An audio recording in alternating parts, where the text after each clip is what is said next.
Salam, salam jumpa kembali dalam kasih dan anugerah Tuhan kita Yesus Kristus. Oleh pertolongan Tuhan, hari ini kita dapat berjumpa lagi dalam program Living Truth, kebenaran yang hidup.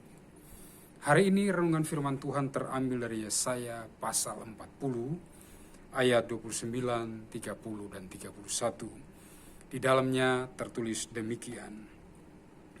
Dia memberi kekuatan kepada yang lelah dan menambah semangat kepada yang tiada berdaya.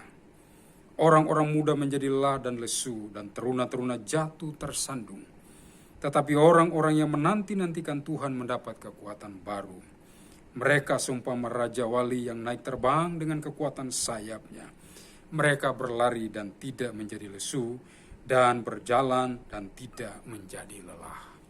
Saudara-saudara yang diberkati Tuhan, sesuai dengan teks kitab suci yang saya baca hari ini, izinkan saya menyampaikan tema renungan. Kita bicara tentang menjadi orang percaya yang kuat. Saudaraku yang diberkati Tuhan, hari-hari ini kita banyak menghadapi bermacam-macam tantangan dan pergumulan hidup yang kita simpulkan dalam satu kata, badai.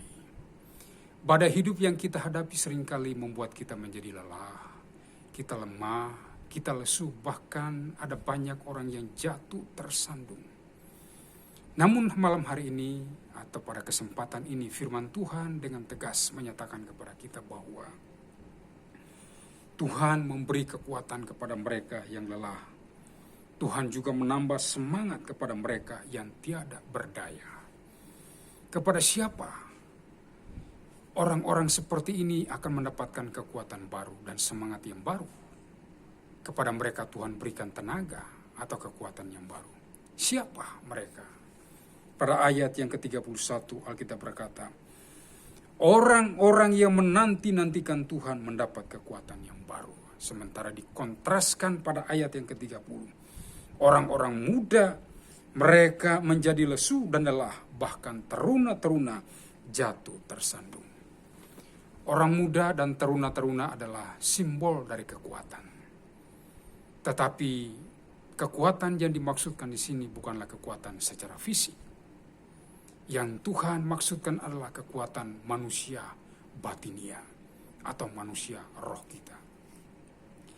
Dalam catatan sejarah saudara, ketika kita berbicara tentang kekuatan, ada dua bangsa yang muncul pada masa pra-perjanjian baru atau masa awal kedatangan Kristus ke dunia ini. Sebuah bangsa yang bernama Sparta dan bangsa yang satunya lagi bernama Yunani. Kedua bangsa ini saudara-saudara memiliki konsep yang berbeda tentang membangun kekuatan. Bangsa Sparta membangun kekuatan dengan cara melihat atau memilih anak-anak yang dilahirkan di tengah-tengah bangsa mereka dengan ukuran postur tubuh tertentu. Ketika bayi lahir, maka bayi itu diukur. Jika panjangnya kurang dari 65 cm, maka bayi yang dilahirkan itu harus dibunuh. Artinya dia tidak layak untuk hidup karena merupakan simbol atau pertanda dari kelemahan. Sementara bangsa Yunani, saudara-saudara, mereka membiarkan bayi yang lahir dengan panjang 65 cm atau kurang dari itu, lebih kurang mereka tidak persoalkan, saudara. Karena mereka melihat kekuatan manusia tidak diukur dari postur tubuh atau ukuran fisik, besar, tinggi, dan lain sebagainya. Mereka membangun kekuatan jiwa, mereka membangun kekuatan pikiran. Itulah sebabnya bangsa Sparta ditaklukkan oleh orang-orang Yunani. Yang kuat bukan dari sisi fisik, tapi secara psikologi dan intelektual. Saudara, ketika kita berbicara tentang kekuatan, maka tentu saja yang dimaksudkan adalah kekuatan manusia roh kita. Ada banyak orang percaya hari-hari ini, mungkin secara fisik dia terlihat kuat, tetapi secara roh dan jiwa dia adalah orang yang lemah. Kenapa?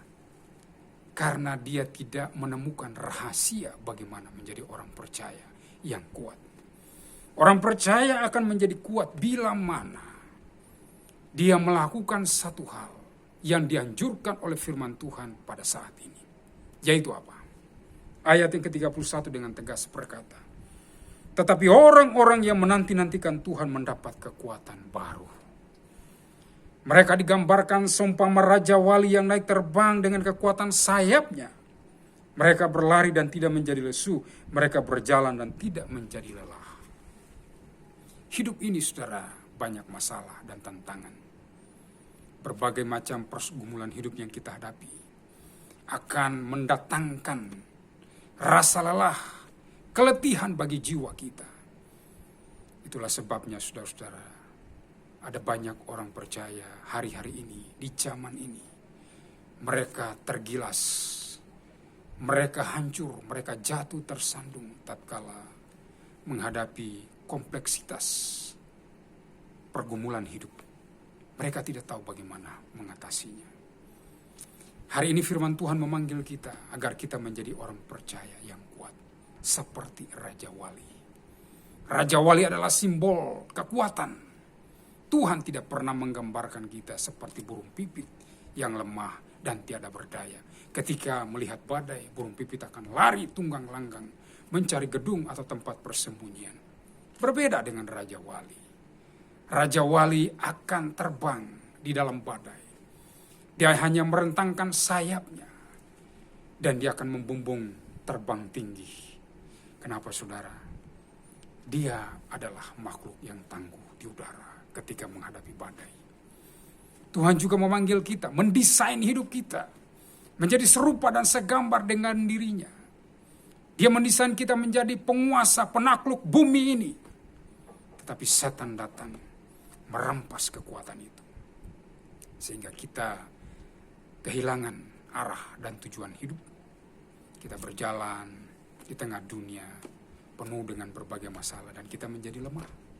Ini tujuan setan. Ketika kita menghadapi badai pergumulan hidup, dia ingin melemahkan saudara. Melemahkan apa? Melemahkan hati saudara. Melemahkan iman saudara. Saudara tidak menjadi orang percaya yang kuat. Saudara harusnya menjadi orang percaya yang kuat, yang berani menghadapi setan. Saudara harus mengalahkan kuasa kegelapan. Karena Alkitab berkata, saudara dan saya adalah orang-orang yang menang. Bahkan lebih daripada pemenang. Garansinya firman Tuhan berkata bahwa roh Allah, roh yang ada dalam kita lebih besar dari semua roh apapun di dalam dunia ini. Roh apa itu? Roh Allah. Kalau kita menanti-nantikan Tuhan, maka saya percaya, saudara, hanya ada 2 tanda atau ciri orang yang menantikan Tuhan. Mereka konsisten berdoa, bergaul, bersekutu dengan Tuhan. Mereka tidak akan pernah menyia-nyiakan perjalanan hidup mereka di dunia ini, menyerahkan, membiarkan waktu hidupnya terbuang habis untuk mengurusi hal-hal dunia, dan mereka melupakan persekutuan dengan Tuhan. Dia orang yang menantikan Tuhan. Dia ingat harus ada investasi waktu untuk Tuhan. Karena dengan banyaknya kita bergaul dengan Tuhan, kita akan meresap. Kita akan menerima kekuatan baru dari Tuhan. Seperti Daud berkata, lebih baik 1 hari di rumah Tuhan daripada 1000 hari di tempat lain. Kenapa? Karena dalam persekutuan dengan Tuhan, kita akan mendapatkan kekuatannya. Kedua, dari firman-Nya.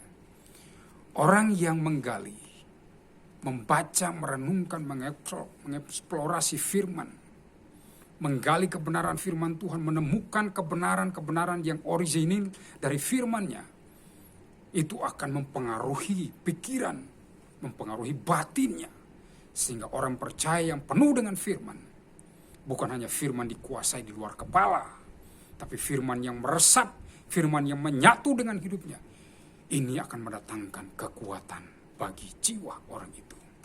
Sebabnya, saudara, pastikan hari ini saudara adalah orang-orang yang menanti-nantikan Tuhan.